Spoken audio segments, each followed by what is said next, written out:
तो आज का जो हमारा लेक्चर है वो है संकुलन क्षमता ज्ञात करना।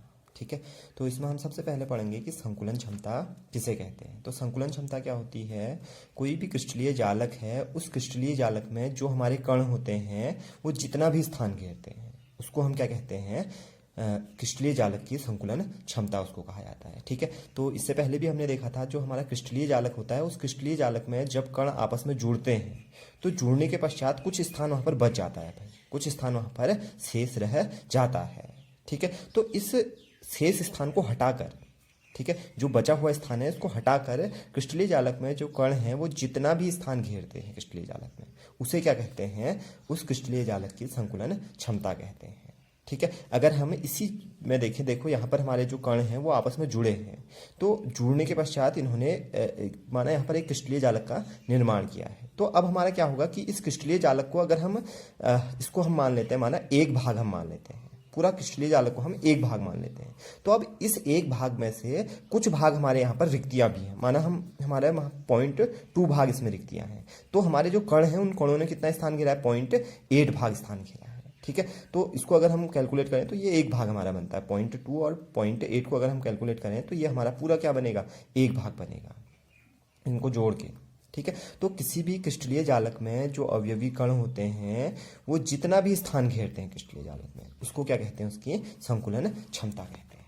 ठीक है, अब हमको अलग अलग प्रकार के हमारे पास क्रिस्टलीय जालक होते हैं, उन क्रिस्टलीय जालकों की संकुलन क्षमता ज्ञात करने के लिए यहाँ पर कहा जाता है। तो संकुलन क्षमता को ज्ञात करने के लिए हमारे पास फॉर्मूला होता है क्रिस्टलीय जालक में उपस्थित गोलों का आयतन अपॉन क्रिस्टलीय जालक का आयतन। तो संकुलन क्षमता को ज्ञात करने के लिए जो फॉर्मूला होगा संकुलन क्षमता को ज्ञात करने के लिए जो फॉर्मूला होगा वो होगा क्रिस्टलीय जालक में उपस्थित गोलों का आयतन बट्टे क्रिस्टलीय जालक का आयतन। अब चूंकि हमारे जो क्रिस्टलीय जालक होते हैं वो गोलों, छोटे छोटे गोलों से मिलकर बने होते हैं, तो जितने भी हमारे क्रिस्टलीय जालक में गोले हैं उन गोलों का आयतन अपॉन क्रिस्टलीय जालक का आयतन, तो इस फॉर्मूले की सहायता से हम संकुलन क्षमता ज्ञात करेंगे। इसी प्रकार अगर हमको संकुलन क्षमता प्रतिशत में जब ज्ञात करनी होती है, ठीक है, एक तो हमको ये पूछा जाता है कि संकुलन क्षमता ज्ञात कीजिए साधारण रूप से। ठीक है, तो जब संकुलन क्षमता ज्ञात करनी होगी तो सिंपली हम लिख लेंगे क्रिस्टलीय जालक में उपस्थित गोलों का आयतन अपॉन क्रिस्टलीय जालक का आयतन। तो इस फॉर्मूले की सहायता से तो हम संकुलन क्षमता ज्ञात करेंगे।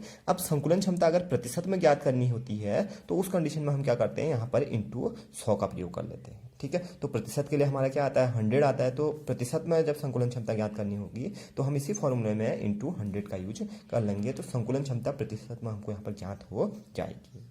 ठीक है, अब यहाँ पर जब हम क्रिस्टलीय जालक में उपस्थित गोलों का आयतन ज्ञात करते हैं, तो क्रिस्टलीय जालक में उपस्थित गोलों का आयतन कैसे ज्ञात किया जाता है, यहाँ पर देखो, क्रिस्टलीय जालक में उपस्थित गोलों का आयतन, क्रिस्टलीय जालक में उपस्थित गोलों का आयतन हम कैसे ज्ञात करेंगे, देखो, क्रिस्टलीय जालक में उपस्थित गोलों का आयतन के लिए हमारे पास फॉर्मूला होगा कणों की संख्या या गोलों की संख्या इंटू 4/3 पाई आर क्यूब। ठीक है, क्योंकि गोलों का आयतन जो है, गोलों के आयतन को अगर हम देखें तो गोले का आयतन हमारा क्या होता है, सिंपली 4/3 पाई आर क्यूब, ये हमारा गोले का आयतन है। चूंकि हमारे क्रिस्टलीय जालक छोटे छोटे गोलों से बना हुआ है, तो हमने यहाँ पर क्या करना है, क्रिस्टलीय जालक में उपस्थित गोलों का आयतन ज्ञात करना है। तो गोलों के आयतन के लिए फॉर्मूला क्या है, 4/3 पाई आर क्यूब। ठीक है, और यहाँ पर हम क्या करेंगे, इसको कणों की संख्या से इंटू करेंगे।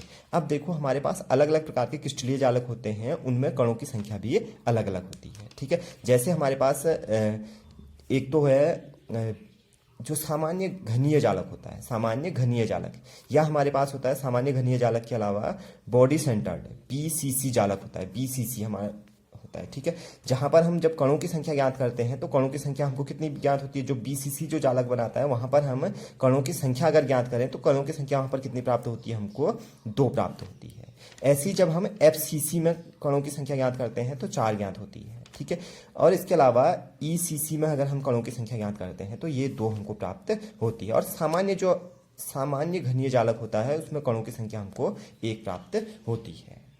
ठीक है, तो यही कणों की संख्या हमने यहाँ पर रखनी है।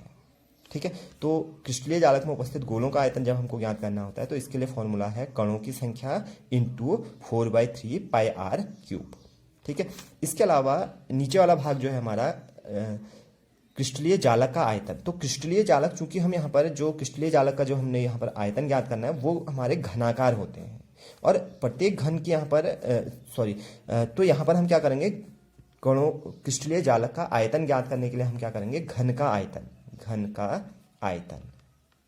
क्रिस्टलीय जालक का आयतन बराबर क्या होगा, क्रिस्टलीय जालक का आयतन बराबर क्या होगा, घन का आयतन। तो घन के आयतन को हमने यहाँ पर देखो, जो हमारी एकक कोष्ठिकाएं थी उनमें जो विमाएं थी उन विमाओं को हमने सिंपली घन का आयतन हमारा सिंपली क्या होता है, लंबाई गुणा चौड़ाई गुणा ऊंचाई, लंबाई गुणा चौड़ाई गुणा ऊंचाई। ठीक है, तो घन के आयतन के लिए हमारे पास फॉर्मूला लंबाई गुणा चौड़ाई गुणा ऊंचाई होता है। तो प्रत्येक यहाँ पर जो लंबाई हैं, इन लंबाइयों को, चूंकि घन के सभी भुजाओं की जो लंबाइयाँ होती हैं वो बराबर होती हैं। ठीक है, तो इसलिए हम इनको ए के द्वारा इंडिकेट कर लेते हैं। जितनी भी यहाँ पर हमको भुजाओं की यहाँ से यहाँ तक की जो दूरी दिख रही है, या यहाँ से यहाँ तक की जो दूरी दिख रही है, यहाँ से यहाँ तक की जो दूरी दिख रही है, प्रत्येक दूरियाँ हमारी समान होगी, और इसको हम यहाँ पर ए द्वारा रिप्रेजेंट कर लेंगे। तो हमारा यहाँ पर आएगा ए इंटू ए। तो क्रिस्टलीय जालक के आयतन के लिए हम किसका यूज करेंगे, ए क्यूब का यूज करेंगे। ठीक है, तो संकुलन क्षमता ज्ञात करने के लिए दो चीजों का हमको यहाँ पर ध्यान रखना है। पहले तो फॉर्मूला हमको ध्यान रखना है, क्रिस्टलीय जालकों में उपस्थित गोलों का आयतन अपॉन क्रिस्टलीय जालक का आयतन इंटू 100। ठीक है, जब प्रतिशत में हमको ज्ञात करना होता है। ठीक है, और जब प्रतिशत में ज्ञान सिंपली हमको संकुलन क्षमता ज्ञात करने के लिए दिया जाता है, तो वहां पर हम 100 का यूज नहीं करेंगे। अब इसके अलावा क्रिस्टलीय जालक में उपस्थित गोलों का आयतन हमने कैसे ज्ञात करना है, क्रिस्टलीय जालक में उपस्थित गोलों का आयतन, क्योंकि यहाँ पर कण गोले के रूप में होते हैं, तो गोलों का आयतन के लिए हमारे पास गोले का आयतन हम यहाँ पर रखेंगे। तो गोले का आयतन क्या होगा, 4/3 पाई r क्यूब। ठीक है, इंटू कणों की संख्या, क्योंकि हमारे पास क्रिस्टलीय जालक अलग अलग प्रकार के होते हैं। ठीक है, एक तो सामान्य हमारे पास क्रिस्टलीय जालक होगा। ठीक है, इसके अलावा जो बॉडी सेंटर्ड, यानी कि बॉडी सेंटर्ड का मतलब हो जाएगा, हाँ, अंतः केंद्रित एकक कोष्ठिका से जो जालक हमको प्राप्त होगा। ठीक है, तो वहां पर कणों की संख्या कितनी होगी, सिंपल ये 2 होगी। ठीक है, एफसीसी में कणों की संख्या 4 होगी, ईसीसी में कणों की संख्या 2 होगी, और सामान्य घनीय जालक में जो कणों की संख्या होगी वो 1 होगी। ठीक है, तो चूंकि हम यहाँ पर जो संकुलन क्षमता है उस संकुलन क्षमता को इन्हीं जालकों के लिए ज्ञात करते हैं। ठीक है, तो इसलिए कणों की संख्या किसमें कितनी है ये हमको यहाँ पर पता होनी चाहिए। ठीक है, तो कणों की संख्या को हम यहाँ पर रखेंगे तो ये सॉल्व हो जाएगा। ठीक है, और इसके अलावा क्रिस्टलीय जालक का आयतन के लिए हमने कहा कि जो हमारा जालक होता है, चूंकि घनीय जालक के लिए हम इसको ज्ञात करते हैं। ठीक है, तो हम यहाँ पर क्रिस्टलीय जालक का आयतन, जो नीचे वाला भाग है, इसमें क्या आ जाएगा, घन का आयतन। तो घन के आयतन के लिए लंबाई गुणा चौड़ाई गुणा ऊंचाई, ये हमारे घन के आयतन के लिए फॉर्मूला होता है। ठीक है, अब हमारे यहाँ पर चूंकि घन की प्रत्येक भुजा हमारी समान होती है, ठीक है, तो इसलिए हम यहाँ पर इसको ए द्वारा प्रत्येक घन की प्रत्येक लंबाई चौड़ाई और ऊंचाई को हम ए द्वारा यहाँ पर रिप्रेजेंट कर लेते हैं, क्योंकि इनकी जो दूरी है वो बराबर है भाई। ठीक है, तो यहाँ पर ये जो क्रिस्टलीय जालक का आयतन आएगा या जो घन का आयतन आएगा उसके लिए फॉर्मूला क्या हो जाएगा, ए क्यूब हो जाएगा। ठीक है, अब इसके बाद देखो हमको कुछ जो हमारे क्रिस्टलीय जालक होते हैं उनकी संकुलन क्षमता हमको ज्ञात करनी होती है। ठीक है, तो सबसे पहले हम यहाँ पर क्या ज्ञात करेंगे, आद्य एकक कोष्ठिका की संकुलन क्षमता। ठीक है, आद्य एकक कोष्ठिका की संकुलन क्षमता। देखो, अब जो आद्य एकक कोष्ठिका है इसकी संकुलन क्षमता हमको ज्ञात करनी है। जब आद्य एकक कोष्ठिका की अगर संकुलन क्षमता हमको ज्ञात हो जाएगी तो इसकी सहायता से ही हम जो आद्य प्रकार का जो क्रिस्टलीय जालक बनेगा उसकी भी संकुलन क्षमता ज्ञात हम कर लेंगे। ठीक है, तो इसलिए कोई भी जो हमारा क्रिस्टलीय जालक है उसकी संकुलन क्षमता ज्ञात करने के लिए उनकी कोष्ठिकाओं की हमको संकुलन क्षमता ज्ञात करनी होगी। अगर एकक कोष्ठिकाओं की संकुलन क्षमता ज्ञात हो गई है तो वही उसकी क्या हो जाएगी, वही संकुलन क्षमता उसके जालक की भी हो जाएगी। ठीक है, तो यहाँ पर हम जो संकुलन क्षमता है ये संकुलन क्षमता एकक कोष्ठिकाओं की सहायता से ज्ञात करते हैं। ठीक है, तो अब यहाँ पर देखो, सबसे पहले हम यहाँ पर आद्य एकक कोष्ठिका की संकुलन क्षमता हमने ज्ञात करनी है, तो एक आद्य एकक कोष्ठिका हम यहाँ पर बना लेते हैं। ठीक है, तो ये हमने एक आद्य एकक कोष्ठिका बना ली। ठीक है, अब इस आद्य एकक कोष्ठिका की हम संकुलन क्षमता ज्ञात करेंगे। ठीक है, जब आद्य एकक कोष्ठिका की संकुलन क्षमता हमको ज्ञात हो जाएगी तो उसी की सहायता से हम जो आद्य हमारा क्रिस्टलीय जालक बनेगा, ठीक है, आद्य एकक कोष्ठिकाओं से ही जब बहुत सारे आद्य एकक कोष्ठिकाएं आपस में मिलेंगी तो आद्य प्रकार का क्या बनेगा, क्रिस्टलीय जालक बनेगा। तो अगर एक एकक कोष्ठिका की हमको संकुलन क्षमता ज्ञात हो गई है तो इसी की सहायता से हम क्या कर लेंगे, जो हमारा जालक होगा उसकी संकुलन क्षमता भी ज्ञात कर लेंगे। ठीक है, तो अब आद्य एकक कोष्ठिका की संकुलन क्षमता को हम ज्ञात कर लेते हैं। ठीक है, तो आद्य एकक कोष्ठिका की संकुलन क्षमता को ज्ञात करने के लिए फॉर्मूला क्या हो जाएगा, संकुलन क्षमता बराबर कणों, संकुलन क्षमता ज्ञात करने के लिए फॉर्मूला क्या था, संकुलन क्षमता बराबर क्रिस्टलीय जालक में उपस्थित गोलों का आयतन अपॉन क्रिस्टलीय जालक का आयतन अपॉन जालक का आयतन क्रिस्टलीय जालक का आयतन। ठीक है, तो इक्वल टू हम यहाँ पर रख लेंगे, देखो गोलों का आयतन, क्योंकि हम आद्य एकक कोष्ठिका के लिए कर रहे हैं, तो आद्य एकक कोष्ठिका में गोलों का आयतन ज्ञात करने के लिए क्या बताया था, गोलों का आयतन हम ज्ञात करेंगे, गोलों का आयतन बराबर कणों की संख्या गुणा 4/3 पाई आर क्यूब। ठीक है, तो जो आद्य एकक कोष्ठिका है इसमें गोलों की संख्या या कणों की संख्या हमको कितनी प्राप्त होती है, जब हम कणों की संख्या यहाँ पर ज्ञात करते हैं तो कणों की संख्या हमको 1 प्राप्त होती है, ये इससे पहले हम ज्ञात कर चुके हैं। ठीक है, तो गोलों का आयतन बराबर क्या हो जाएगा, सबसे पहले तो हम लिखेंगे कणों की संख्या 1 हमने लिख लिए इनटू, ठीक है, गोलों का आयतन कितना है, गोलों के आयतन के लिए फॉर्मूला है 4/3 पाई आर क्यूब।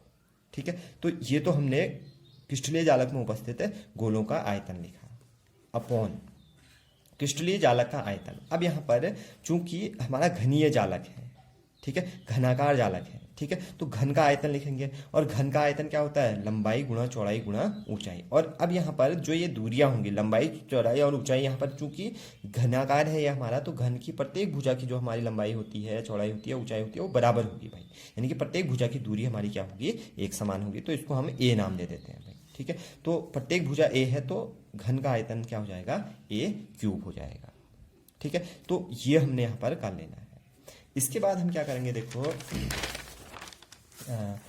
हम इसके बाद यहाँ पर जो गोले हैं हमारे, जो हमारे एकक कोष्ठिका में उपस्थित जो गोले हैं, इन गोले की त्रिज्या को हम ज्ञात करेंगे। अब इनकी त्रिज्या ज्ञात करने के लिए हम क्या करेंगे, देखो गोलों की त्रिज्या ज्ञात करने के लिए जो ये आर की वैल्यू है, इस आर की वैल्यू को ज्ञात करने के लिए हम क्या करेंगे, देखो यहाँ पर हमारे जो क्रिस्टलीय जालक में गोले हैं वो आपस में टच हैं भाई। अगर हम इन गोलों को देखें तो ये गोले ऐसे टच हैं भाई, ये गोला इस गोले से इस प्रकार से टच होगा। तो हम क्या करेंगे, ये जो गोला है इस गोले की त्रिज्या लेंगे, तो ये वाला जो गोला है इसकी त्रिज्या यहाँ से यहाँ आर हम ले लेंगे। ठीक है, अब इस गोले की त्रिज्या यहाँ से यहाँ आर हम ले लेंगे। ठीक है, तो जो गोले हमारे हैं इन गोलों की त्रिज्या हमने क्या ली, जो हमारे लगातार दो गोले जो जुड़े हैं उनकी त्रिज्या हम यहाँ पर लेंगे। तो ये वाले गोले की त्रिज्या हमने ली आर और दूसरे वाले गोले की त्रिज्या ली हमने आर। ठीक है, अब इनके बीच की दूरी कितनी है, अगर हम देखें इस आर की वैल्यू कितनी है, यहाँ से यहाँ तक की जो दूरी है वो हमने ए मानी थी, तो हम यहाँ पर ये लिख सकते हैं ए इक्वल टू 2r।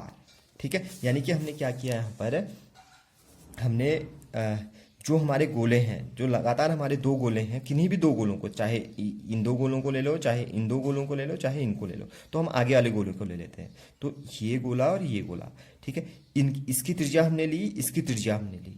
ठीक है, इनको चूंकि अभी तो हमने ये डायग्राम में क्या दिखाया, फैला के दिखाया गया है, जबकि अगर वास्तविक रूप से हम देखें तो जो कण हैं, ये कण क्या है, एक दूसरे से ऐसे जुड़े रहते हैं। ठीक है, तो यहाँ से यहाँ तक की त्रिज्या आर हो जाएगी, यहाँ से गोले के यहाँ की त्रिज्या आर हो जाएगी।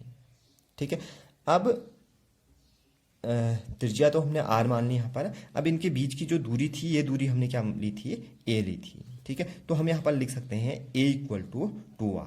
ठीक है, या हम ये भी लिख सकते हैं आर इक्वल टू a/2, यानी कि ये 2 इधर आ जाएगा तो r इक्वल टू क्या हो जाएगा, a/2 हो जाएगा। ठीक है, तो ये जो r की वैल्यू निकली, ये जो त्रिज्या हमारी निकली, इस त्रिज्या को हमने इस फॉर्मूले में रख लेना है।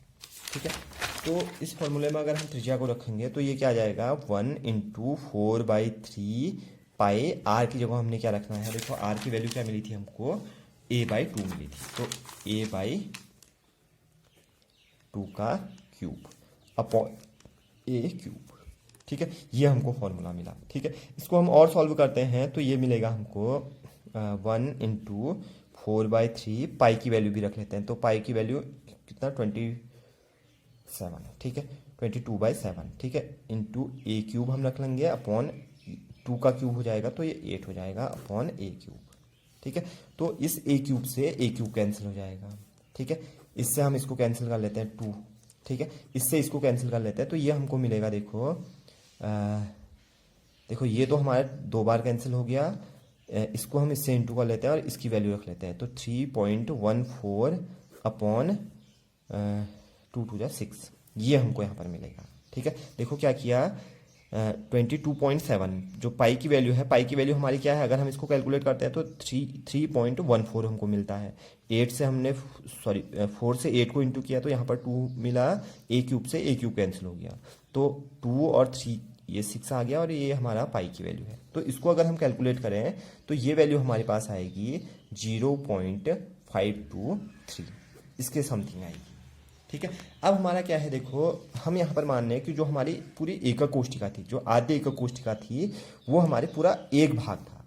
यानी कि आद्य एकक कोष्ठिका, जो पूरी आद्य एकक कोष्ठिका थी, इस आद्य एकक कोष्ठिका को हमने क्या माना कि ये हमारा एक भाग है। पूरी आद्य एकक कोष्ठिका हमारी पूरी एक भाग से मिलकर बनी है। ठीक है, अब इस एक भाग में से 0.523 भाग हमारे क्या हैं, कणों ने घेरा हुआ है।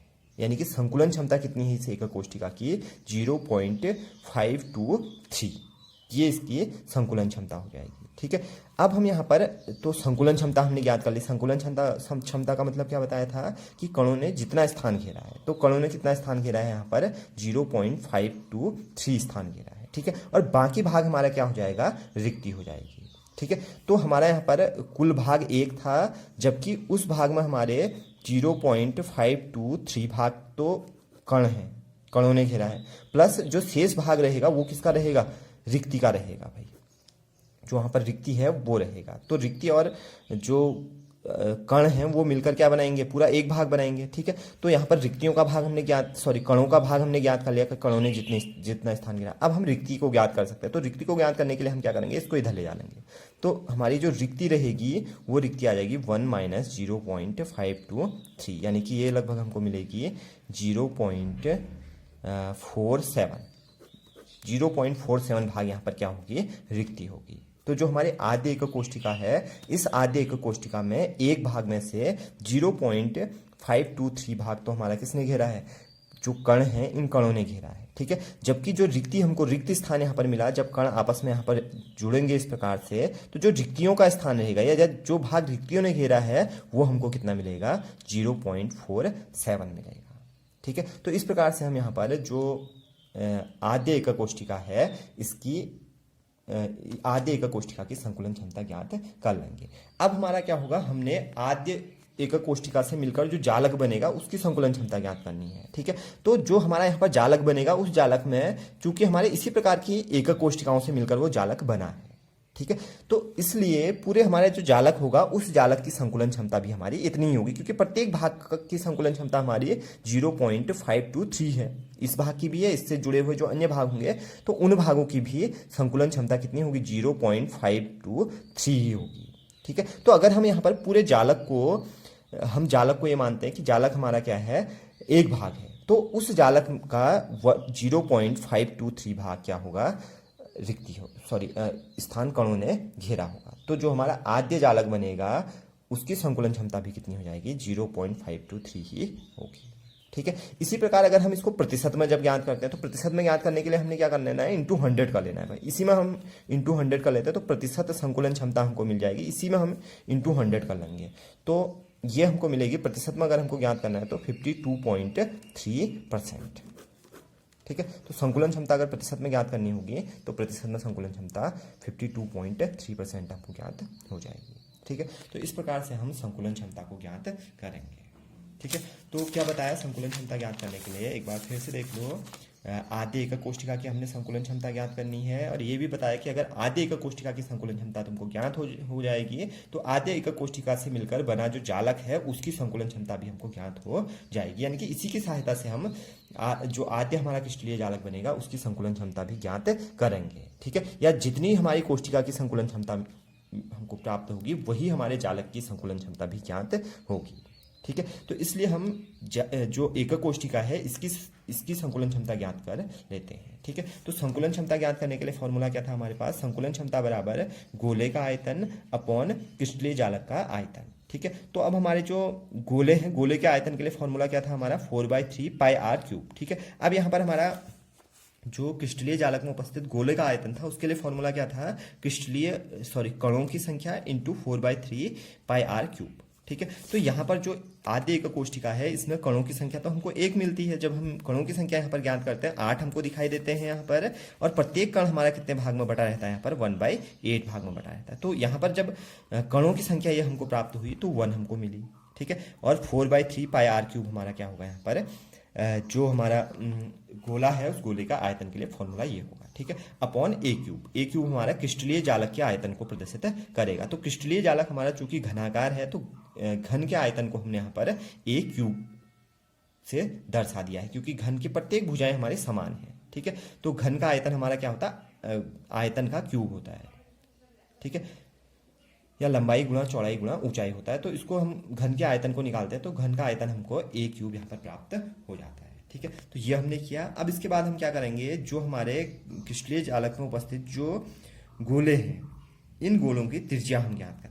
ठीक है। त्रिज्या ज्ञात करने के लिए अब हमने क्या किया था, त्रिज्या हम कैसे ज्ञात करेंगे, क्रिस्टलीय जालक में उपस्थित जो गोले हैं कोई भी दो निकटवर्ती गोलों को हम लेंगे। ठीक है। और इनकी त्रिज्या हम लेंगे। ठीक है। तो निकटवर्ती गोलों की त्रिज्या, इसकी त्रिज्या यहाँ से यहाँ तक हमने ज्ञात की, यहाँ से दूसरे गोले की त्रिज्या हमने यहाँ से यहाँ तक ली।